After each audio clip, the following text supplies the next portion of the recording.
I'm your host, and I'd want to say hello to everyone and welcome you back to the Coins Alert, your home for your cryptocurrency fix. The Ripple of Van Winkle, I really hope that everyone had a wonderful day, individuals. Today is Thursday. There is a lot going on, and you know what's going to sort of destroy everything for me? It's the 25th of April, it's a softball kind of night, it's the NBA playoff, the Knicks are playing Game 3 in Philadelphia today, and the NFL draft is tonight. All of these things are happening tonight. It is at 8:30 o'clock at night, and I have a softball game at 8:30. I don't want to go. I'm going to be honest with you. The Knicks are playing and the draft is on. What am I supposed to do before that?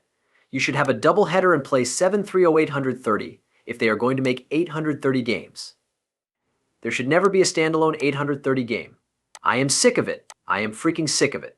But in this video, let's talk about the price of XRP. Let's get down to it and be realistic here. I have no one to go to the bar with.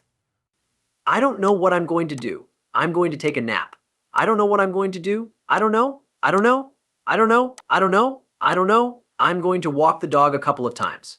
830 games are terrible. There are $3, $20, and possibly $15. Where is the price of XRP going? We are going to break it down for you guys. We are going to look at the market cap of alternative cryptocurrencies in the chart that we are looking at. Hester Pierce is going to give us some of her thoughts. We are going to discuss the lawsuit that Ripple filed against the SEC, and then we are going to take a look at a picture, an image, or a conference that Ripple attended, and we are going to look at who they are sitting at the table with because this is significant. Without further ado, let's take a seat, relax, and get ready to dive into a Bitcoin $63,845. It has had a decline of 4.2% over the course of the last 24 hours. Ethereum has reached a price of 3,104, and it has experienced a decline of 5.44%. Both USDT and USDC have reached a price of 99 cents, and XRP has reached a price of 51 cents. The overall market capitalization of cryptocurrencies has experienced a decline of 5.1% over the course of the last 24 hours. It's a little bit in the green $2,369 billion, still a long ways off from hitting that $5 trillion figure by the end of the year, but you know what time is running down, and that means there is going to be a massive boom in influx of money like you have never seen before. And during these cryptocurrency markets, remember, the bull run does not end in 2024. Oh no, the bull run continues in 2025, folks, and I hope you're ready, and I hope you're ready for the largest NFT project on the XRP Ledger when you buy your NFTs now. You are eligible for the XRP payout on the first of the month. If you hold the NFT after you buy it, you will receive payment every single month.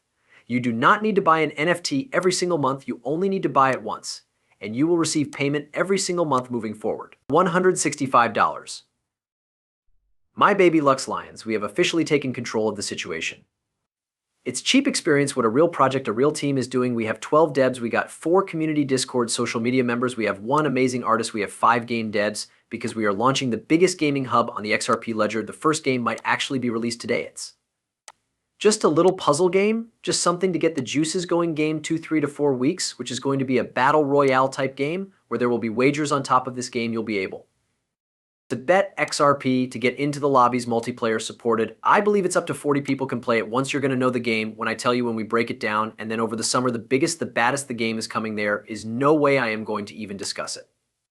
What it is going to be a surprise, but we are absolutely going to change the XRP Ledger for all time. Mark my friggin' words. The latest breaking news, according to the sources, Morgan Stanley is planning to give its 15,000 brokers the authority to recommend Bitcoin exchange-traded funds ETFs to their customers. A systemic shift is about to occur in the market. That's right, Morgan Stanley hasn't even made it to the market yet, and they are about to send 15,000 brokers out there to begin pumping and endorsing Bitcoin. You know how much money is going to come in, and you know that it will go live at the end of this month. What about the Asian markets with their exchange-traded funds? If you want to talk about how we get into 5 trillion, it's simple. The path is laid out. Are you paying attention yet, or are you concerned that the bull run is over? Bitcoin has reached a new all-time high, and it's down to $10,000. Come on now, come on. These markets are going to absolutely explode. I am unable to wait, and I hope you are as well. The most significant possibility for the years to come, this is what we are looking at when we consider the overall market capitalization of cryptocurrencies, with Bitcoin being the dominant cryptocurrency. Bitcoin domination, we still have a little ways to go here. It's going to get above 60%. Once it gets there, you're going to see the money drained out of Bitcoin right at that point. That's what we've seen in the past go back to. The bull run in 2017, go back to the bull run in 2021, Bitcoin dominance hits this amazing black line. When it hits that view down, it goes. What happens when it goes down? Does that mean the bull runs over it? No. That means Bitcoin already had its fun. It made new all-time highs. It made a lot of people rich. Now it's time to rotate your money out into the alts, because now it's time for all that money to come into the ultimate for the alts that start to run. That's how simple it is. And if you're not a member of the Patreon group, you don't know what the hell you're doing. You need to get over there. You need to join it. It's that simple. As well, folks, look at this Cointelegraph. They deleted their post about the H-bar. They spread it fake news, FUD news, saying it wasn't true, saying it was all a load of crap. Well, guess what? Cointelegraph for the 188th time was wrong. It is true. It's 100 true. If you didn't watch the first video today, you know we talked on the first video today the connection with this Axis company into Ripple, who owns Mateo, all the pieces that coming together, and we just keep lining them up for you, knocking them down. Let's listen to Hayes the Pierce. She's sharing her insights on regulation and innovation.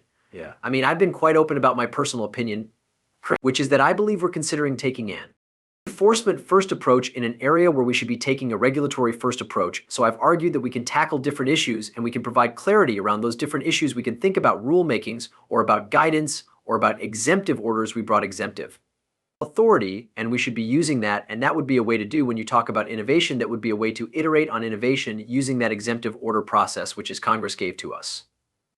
Precisely because Congress knew that things would change and we would need to make adjustments, and so that's what we could be doing. I fear that when we craft enforcement settlements with one party, and then we use those settlements to try to set the standard for the rest of the industry, that leaves a lot of voices out of the room, that leaves not only other market participants out of the room, but users of the technology. And so I think it's not the right approach, and I'm hopeful that we will embark on a more proactive regulatory approach. And then, of course, there's a role for enforcement. We all know there's plenty of fraud in the space, but even once we have the rules in place, there's room for enforcement there as well. So it's a balance, but I think we've got let's face it, the US lacks the necessary regulations. It is that simple. I believe that we actually had clear regulations.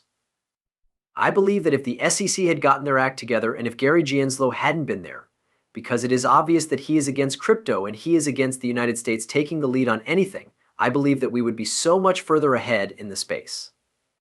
I believe that this is going to change. The question is when it will change, but I believe that all of these companies are building and they are getting ready because they are aware that there is going to be a massive shift here. Take a look at this conversation regarding distributed ledger technology in the European Union banking sector. Accrediting institutions of DLT, we are talking about DLT, we are talking about the use case, what to be a part of it, every single one of them. We are aware of how big the EU, we are also aware that Ripples have been working with the Bank of England for quite some time, but don't give that information to people because they seem to forget it. Question: Ripples made by XRP, the Ripple stablecoin created by Eric Van Miltenberger. The introduction of stablecoins of a high quality into the XRP Ledger ecosystem is going to be beneficial not only for the community, but also for XRP. Additionally, Ripple intends to launch the stable currency on the same XRP Ledger, which will eventually be beneficial for the ecosystem. It's kind of like a rising tide. This raises all the boats. Here you go. Here's what he was saying. The introduction of stablecoins into other blockchains, such as Polygon in the past, has increased the level of total value held on chain, which has improved trust in the blockchain. It was just a couple of days ago when Miltenberg responded to a question that was raised and said that stable currencies